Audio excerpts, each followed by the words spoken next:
오늘의 사연은 프랑스의 수도 파리, 그중에서도 가장 화려한 거리 샹젤리제에서 도착한 편지입니다. 역사와 전통을 자랑하는 프랑스 최고급 카페. 카페 드 파리의 수석 바리스타였던 피에르 뒤퐁 씨가 보내온 그의 이야기를 소개해드립니다. 안녕하세요. 저는 파리 카페 드 파리의 수석 바리스타 피에르 뒤퐁입니다. 지금 이 편지를 쓰면서도 제 과거의 모습이 너무나 부끄럽습니다. 하지만 제가 어떤 사람이었는지 정직하게 말씀드려야 할 것 같네요. 제가 얼마나 오만했었는지, 그리고 그 오만함이 어떻게 깨지게 되었는지 들려드리고 싶습니다. 매일 새벽 4시 30분, 제 하루는 시작됩니다. 15년째 같은 시간에 일어나 같은 길을 걸어 카페로 향했죠. 파리의 새벽 공기를 가르며 걸어가는 그 10분은 제게 특별한 시간이었습니다. 아직 어둠이 채 가시지 않은 샹젤리제 거리를 걸으며 저는 늘 자부심으로 가득했습니다. 우리 카페는 1724년에 문을 연 이래 프랑스 대혁명과 두 차례의 세계대전을 겪으면서도 한자리를 지켜왔습니다. 제가 일하는 이 공간에서 빅토르 위고가 레 미제라블의 구상을 했고 피카소가 수많은 스케치를 남겼다고 합니다. 저는 그저 이곳의 바리스타였지만 이런 역사 앞에서 제 직업이 단순한 커피 만드는 사람이 아닌 예술가라고 생각했습니다. 특히 자부심이 절정에 달했던 건 지난달의 일입니다. 세계적인 오페라 가수 소피아 벨몬테가 제 커피를 마시기 위해 일부러 들렀을 때였죠. 밀라노라 스칼라 극장의 공연을 마치고 곧바로 파리로 왔다는 그녀를 위해 저는 특별한 원두를 꺼냈습니다. 20년 전 제가 과테말라를 여행하다 우연히 발견한 작은 농장의 원두였어요. 해발 2000m가 넘는 고지대의 단 한 농장에서만 생산되는 이 원두는 제가 독점적으로 공급받고 있었죠. 소피아는 첫 모금을 마시고는 이건 커피가 아닌 음악이에요. 라며 감탄했고 그 말은 다음날 파리의 모든 신문에 실렸습니다. 프랑스 최고의 제빵사 도미니크 앙셀과의 인연도 빼놓을 수 없네요. 그는 자신의 크루아상에 가장 잘 어울리는 커피를 찾아 전 세계를 돌았다고 합니다. 결국 우리 카페에서 그 답을 찾았죠. 매주 수요일 아침이면 도미니크가 직접 구운 갓 나온 크루아상으로 아침을 함께 하는데 파리 사람들은 이것을 수요일의 기적이라고 부른답니다. 하지만 이런 찬사들이 제 오만함을 더욱 키웠던 것 같습니다. 특히 아시아의 커피 문화에 대해서는 말도 안 되는 편견을 가지고 있었어요. 우리 카페의 부주방장 앙투안이 한국에서의 경험을 이야기할 때면 저는 매번 차갑게 잘랐습니다. 앙투안, 여기는 카페 드 파리야. 그런 이야기는 다른 곳에서 하게. 제 오만함이 절정에 달했던 건 지난주의 일이었습니다. 세계적인 미식 잡지 르 구르메의 기자가 아시아 커피 문화를 취재하러 왔을 때였죠. 저는 참을 수 없다는 듯이 말했습니다. 오랜 역사를 가진 프랑스 커피와 아시아의 커피를 비교하는 건 루브르의 명화를 길거리 낙서와 비교하는 것과 같습니다. 지금 생각하면 얼마나 부끄러운 말이었는지 모르겠네요. 하지만 당시에 저는 제 발언이 온라인에서 논란이 되었음에도 전혀 개의치 않았습니다. 오히려 제 소신을 당당히 밝힌 것이라 자부했죠. 새로 들어온 젊은 바리스타 마티우의 이야기도 떠오릅니다. 그는 한국의 콜드브루 추출 방식을 시도해보자고 제안했다가 제게 크게 혼났죠. 자네가 감히 300년의 전통을 건드리려 하나? 우리는 예술가지 실험실의 과학자가 아니야. 그 후로 아무도 제 앞에서 새로운 시도를 말하지 못했습니다. 매일 저녁 카페를 닫을 때면 저만의 의식이 있었습니다. 2층의 역대 수석 바리스타들의 초상화 앞에 서서 최고급 원두 한 움큼을 손바닥에 올려놓고 향을 음미하는 것이었죠. 커피의 심장은 파리에서만 뛴다라고 중얼거리며 제가 그들의 위대한 유산을 지켜내고 있다고 자부했습니다. 하지만 제가 몰랐던 것이 있었네요. 우리 카페가 실제로는 위기를 맞고 있었다는 것을요. 앙투안이 SNS에 올린 한국의 커피 문화 영상이 전 세계적으로 화제가 되고 있었고 특히 젊은 층의 관심이 우리 카페에서 멀어지고 있었다는 사실을 말입니다. 그러던 어느 날 아침 예상치 못한 지시를 받게 됩니다. 피에르, 아시아 시장 조사를 맡아주게. 특히 한국의 커피 시장을 중점적으로 살펴보도록. 그 순간 저는 이 지시가 제 인생을 완전히 뒤바꿔 놓을 거라는 걸 전혀 알지 못했습니다. 이제 와서 고백하자면 그때 제 첫 반응은 완강한 거부였습니다. 심지어 그만두는 것까지 고민했었죠.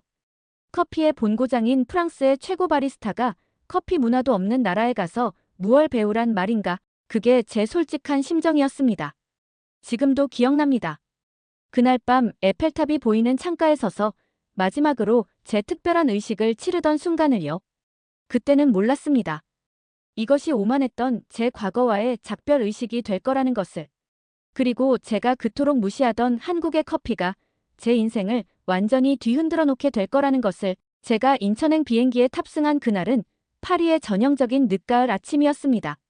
샤를 드골 공항으로 향하는 택시 안에서 저는 여전히 분노로 가득 차 있었어요. 출장 가방 안에는 제가 늘 마시던 에티오피아 예가체프 원두를 가득 채워 넣었습니다. 한국에서 제대로 된 커피를 마실 수 없을 거라는 확신 때문이었죠. 비행기가 이륙하기 직전 저는 마지막으로 앙투안에게 문자를 보냈어요. 자네가 그렇게 칭찬하던 한국의 커피, 이 눈으로 직접 확인하고 오지.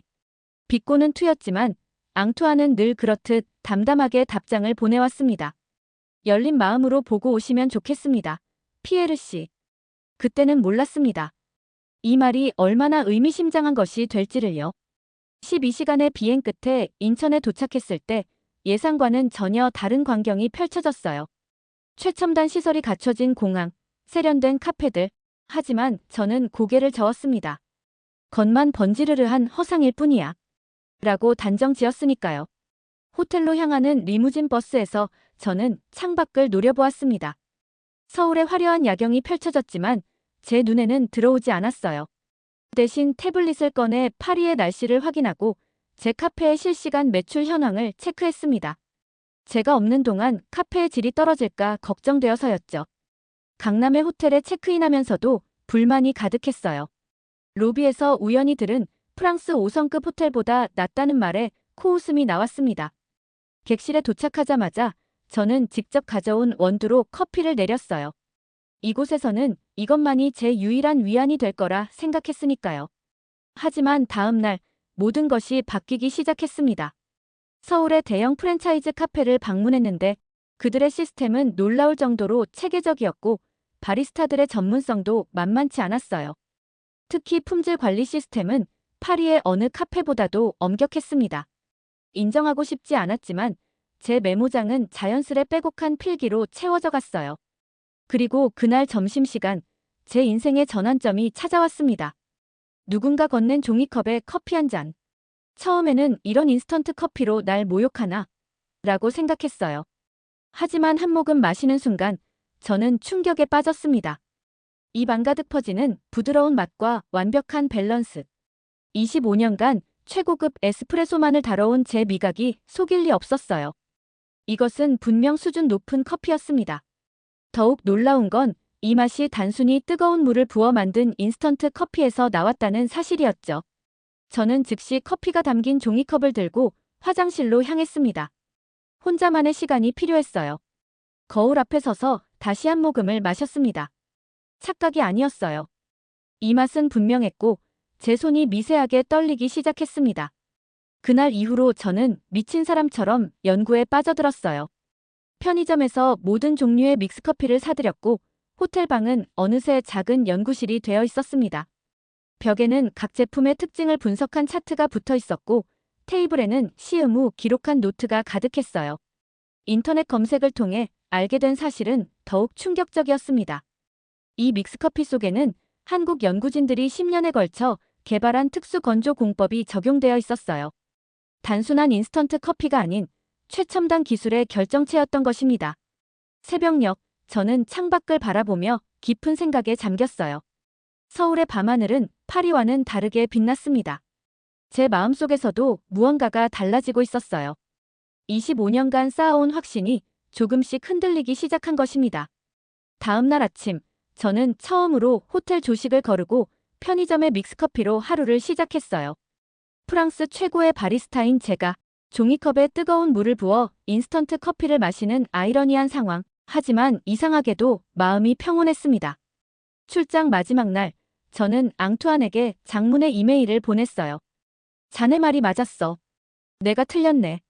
제 평생 처음으로 하는 고백이었습니다. 답장은 곧바로 왔어요. 피에르 씨, 이제 진짜 커피 여행의 시작입니다. 그때는 몰랐습니다. 이것이 제 커피 인생에서 가장 큰 전환점이 될 것이라는 사실을, 그리고 이 작은 스틱들이 곧 프랑스 커피 문화에 태풍을 몰고 올 것이라는 걸요. 하지만 이제 와서 생각해보면 그때의 충격과 혼란이 새로운 시작을 위한 필연적인 과정이었던 것 같습니다. 인천국제공항 출국장에서 저는 한참을 망설였습니다. 수화물 무게 제한이 30kg인 것을 알면서도 면세점에서 엄청난 양의 한국 믹스커피를 구매했거든요. 결국 1,000유로의 추가 수화물 요금을 지불했지만 전혀 아깝지 않았습니다. 비행기 안에서도 제 연구는 계속되었어요. 승무원의 눈을 피해 기내 온수로 믹스커피를 타서 마시며 태블릿에 새로운 아이디어들을 빼곡히 적어 내려갔습니다. 옆자리 승객이 이상한 눈으로 쳐다봤지만 더 이상 신경 쓰이지 않았어요. 파리에 도착한 첫날, 저는 큰 난관에 부딪혔습니다. 25년간 함께한 제 아내 마리가 한국의 믹스커피를 보자마자 격분했거든요. 당신 미쳤어요? 이런 인스턴트 커피를 들고 오다니. 프랑스 최고의 바리스타인 제가 분말 커피를 가져온 것이 그녀에게는 모욕처럼 느껴졌나 봅니다. 하지만 운명은 참 묘했어요. 며칠 후 극심한 피로에 시달리던 마리가 에스프레소 머신을 돌릴 엄두도 내지 못하고 있을 때 저는 조용히 믹스커피 한 잔을 건넸습니다. 단 한 모금에 그녀의 눈이 휘둥그레졌어요. 이게 그 커피예요? 어머, 정말 맛있네요. 입소문은 빠르게 퍼져나갔습니다. 처음에는 비웃던 친척들과 이웃들이 하나둘씩 제 믹스커피를 찾아오기 시작했어요. 특히 바쁜 아침이나 늦은 밤, 카페인이 필요할 때면 어김없이 저를 찾아왔습니다. 피에르, 혹시 그 커피 한 봉지만 더 나눠줄 수 있을까요? 한 달이 지날 무렵, 제가 한국에서 가져온 믹스커피는 바닥을 보이기 시작했어요. 그러던 중 회사에서 아시아 시장 진출 전략 회의가 열린다는 소식이 들려왔습니다. 저는 밤을 새워가며 보고서를 준비했어요. 한국의 커피 시장 규모, 소비자 트렌드, 그리고 무엇보다 믹스커피의 혁신성을 데이터로 정리했습니다.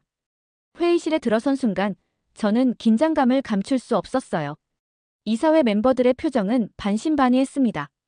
300년 전통의 우리 회사가 인스턴트 커피를 만들자는 제안이라니 말도 안 되는 소리처럼 들렸을 거예요. 제가 차분하게 프레젠테이션을 시작했습니다. 현대인의 바쁜 라이프 스타일, 젊은 세대의 소비 패턴 변화, 그리고 한국 믹스커피에 적용된 첨단 기술을 하나하나 설명했어요. 회의실의 공기가 미묘하게 변하기 시작했습니다. 결정적인 순간은 시연 시간이었어요. 제가 각 이사진 앞에 믹스커피를 한 잔씩 준비했습니다. 잠시만요. 이걸 한번 드셔보시죠. 처음에는 인스턴트 커피라는 말에 인상을 찌푸리던 이사들이었지만 한 모금을 마시는 순간 회의실의 분위기가 완전히 바뀌었어요. 회의는 예상과 전혀 다른 방향으로 흘러갔습니다. 이사회는 즉각적으로 한국식 믹스커피 프로젝트의 착수를 결정했고 저는 프로젝트 총괄 책임자로 임명되었어요. 하지만 모든 것이 순탄하지만은 않았습니다. 제가 직원들과 밤낮으로 연구했지만 그 부드러움과 완벽한 밸런스를 재현하는 것은 생각보다 훨씬 어려웠어요. 실패를 거듭할수록 비용은 눈덩이처럼 불어났고 회사 내부의 갈등도 깊어져만 갔습니다. 특히 다른 바리스타들의 저항이 거셌어요. 300년 커피 역사가 무너진다며 반발하는 목소리가 커져갔습니다. 하지만 저는 포기할 수 없었어요.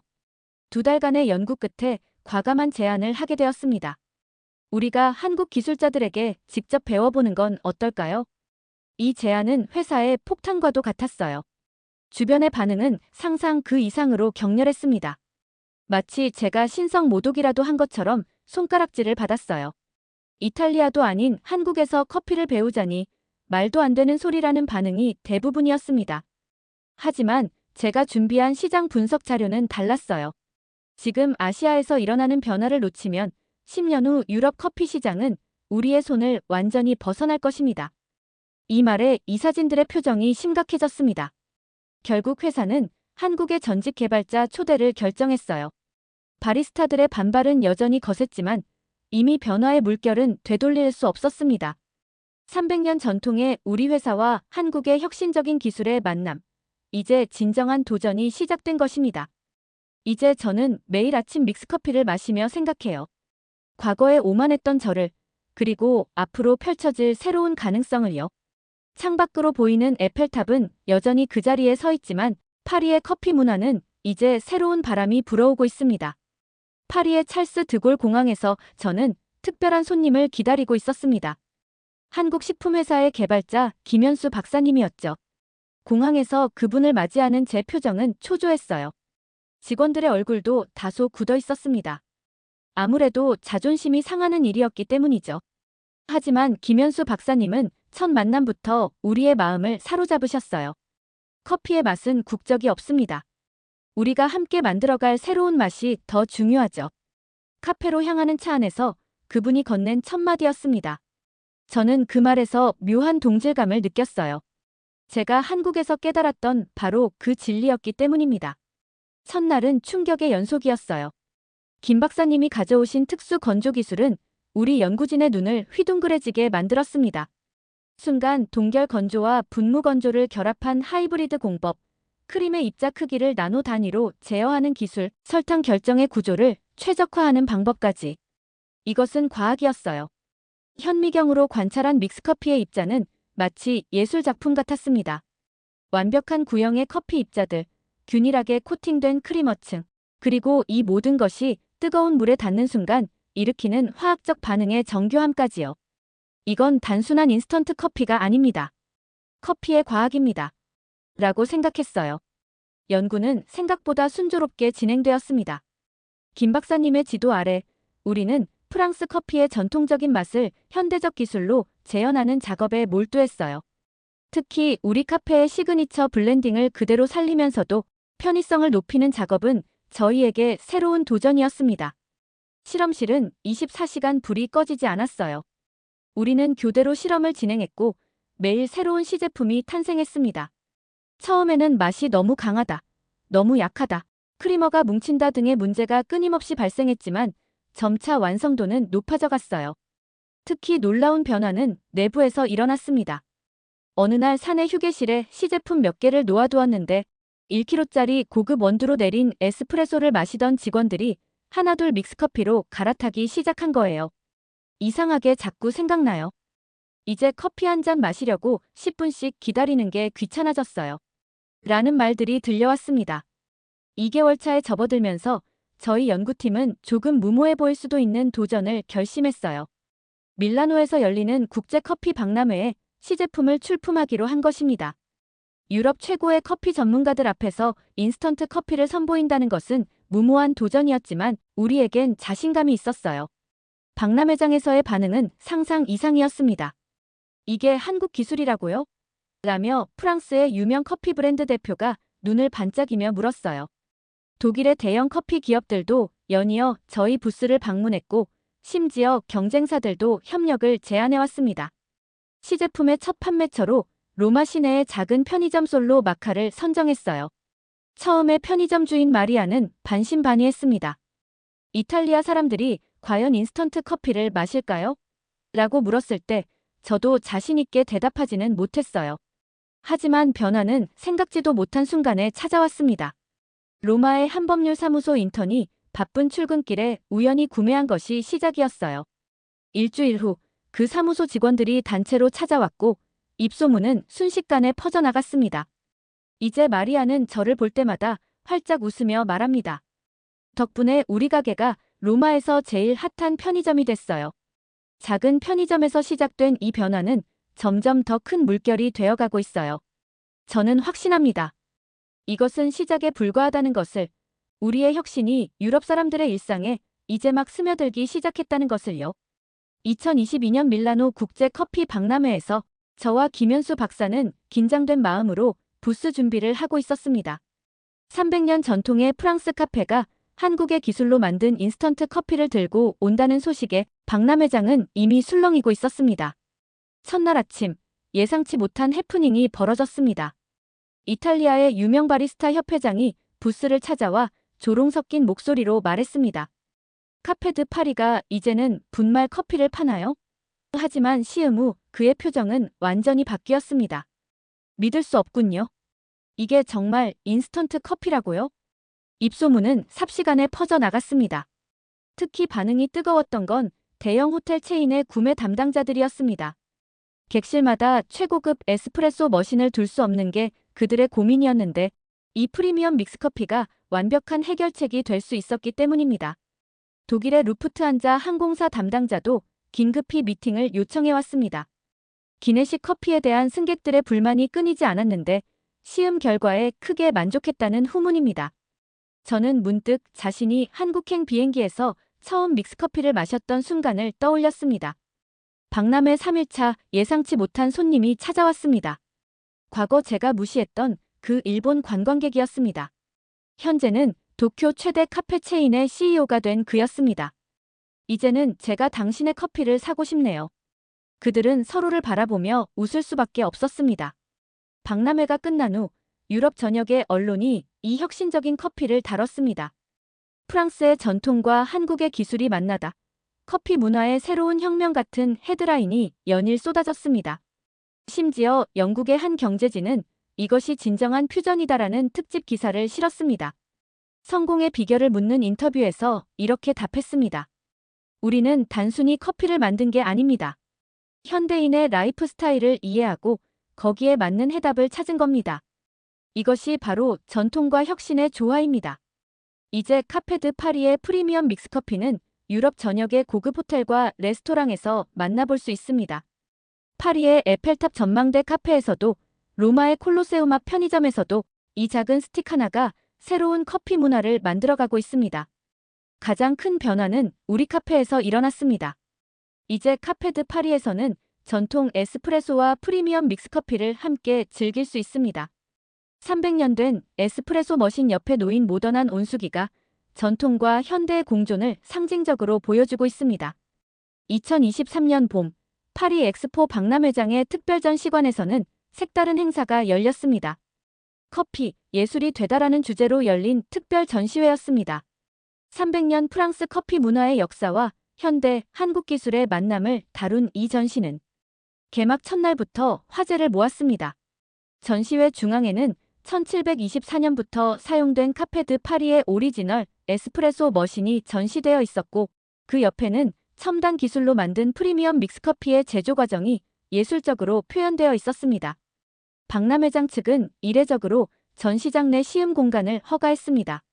전시 기획자인 마리 줄리앙은 이렇게 설명했습니다. 모나리자가 르네상스 미술의 혁신이었듯이 이 프리미엄 믹스커피는 커피 문화의 르네상스를 보여줍니다. 전통과 혁신의 조화, 이것이야말로 진정한 예술이죠. 특별전 오픈날, 박람회장의 메인 카페에서는 특별한 시음회가 열렸습니다. 파리 예술계의 저명 인사들이 모인 가운데 저와 김현수 박사는 함께 새로운 커피 문화를 선보였습니다. 프랑스 예술 아카데미 회장은 첫 시음 후 이렇게 말했습니다. 이것은 단순한 음료가 아닙니다. 시간과 공간, 전통과 현대를 넘나드는 하나의 예술 작품입니다. 박람회장의 젊은 큐레이터들 사이에서는 이미 이 커피가 필수품이 되었습니다. 밤늦게까지 전시를 준비하는 그들에게 빠르고 간편하면서도 품격 있는 이 커피는 완벽한 동반자가 되었습니다. 한 달간의 전시 기간 동안 10만 명이 넘는 관람객이 이 특별전을 찾았습니다. 많은 관람객들이 커피의 진화 과정을 보며 감탄했고 시음 공간은 늘 긴 줄이 이어졌습니다. 특히 전통 커피와 현대 커피를 비교 체험할 수 있는 공간은 관람객들의 큰 호응을 얻었습니다. 이제 박람회장 기념품 매장에서는 이 프리미엄 믹스커피의 한정판 패키지를 판매합니다. 모나리자 그림이 들어간 특별 패키지는 박람회장의 새로운 기념품이 되었습니다. 전 세계 관광객들은 예술 작품과 함께 프랑스와 한국의 기술이 만난 특별한 커피를 기념품으로 구매해갑니다. 이제 매달 한국을 방문합니다. 김현수 박사와 함께 더 나은 제품을 연구하기 위해서입니다. 박람회장의 전시를 본 한 프랑스 미술 평론가의 말처럼 우리는 커피의 피카소가 되어가고 있었습니다. 한 한국의 젊은 개발자가 저에게 물었습니다. 기존 방식을 바꾸는 게 두렵지 않으셨나요? 미소를 지으며 대답했습니다. 예술가들은 늘 새로운 시도를 두려워하지 않았습니다. 그것이 르네상스를 만들었고 인상주의를 탄생시켰죠. 우리의 커피도 마찬가지라고 말씀드릴 수 있는 것입니다. 이것으로 프랑스 최고의 바리스타가 한국의 믹스커피를 만나 겪은 특별한 이야기를 마무리하겠습니다. 하지만 이것은 끝이 아닌 시작입니다. 마치 박람회장이 수세기에 걸쳐 새로운 예술을 받아들여온 것처럼 커피 문화도 계속해서 진화해 나갈 것입니다. 오늘의 사연 어떻게 들으셨나요? 재미있으셨다면 구독과 좋아요로 다시 만나뵐 수 있으면 좋겠습니다. 이상 감동하우스였습니다.